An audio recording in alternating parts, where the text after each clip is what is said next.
भने अब डोना थापाको भाइ भनेर कसैले बोयकट नगरौँ। यदि उसमा पोटेन्सियल छ he'll be in the team, पोटेन्सियलमा इम्प्रुभमेन्ट आएन भने टिम बाहिर नै रहन्छ होइन।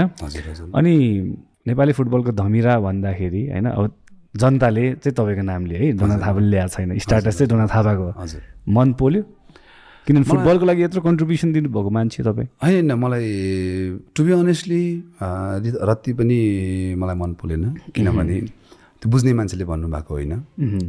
यदि उहाँहरूलाई त्यस्तो भन्न सक्ने मान्छेको ल्याकत छ भने मसँग फेस टु फेस आएर कुरा गर्दा नि हुन्छ। र मेरो सार्वजनिक रूपमा सामाजिक सञ्जाल खुल्ला छ। मैले कतिले लाग्थ्यो होला कमेन्ट बक्स अफ गर्छ यसले भनेर, एउटा नि कमेन्ट बक्स अफ गरेको छैन। रहेको हरेक कमेन्टहरू त्यहाँनिर मैले छोडिदिनै रहेको छु। इनबक्स कहिले पनि मैले बन्द गरेको छुइनँ, जतिले मलाई गरे पनि हुन्छ। र अझ कन्ट्याक्ट नम्बर माग्नेलाई कन्ट्याक्ट नम्बर पनि दिएको छु मैले होइन। सार्वजनिक रूपमा जसलाई चाहिँ साँच्चै नै चिन्ता छ हो कि होइन, कन्फ्युजन हुनुहुन्छ अथवा उहाँले नराम्रो गर्नुभएको कि होइन भन्ने त्यस्तो लाग्दो हो भने र पोजिटिभ तरिकाले चाहिँ यो हो भने त उहाँलाई राम्रो होइन, अथवा उहाँले नराम्रो गरिराख्नु भएको छ के हो कसो भनेर जान्न इच्छा भएको मान्छेले त मलाई सम्पर्क गर्ला नि त होइन। अनि एउटा स्ट्याटस छ नि, गल्ती मैले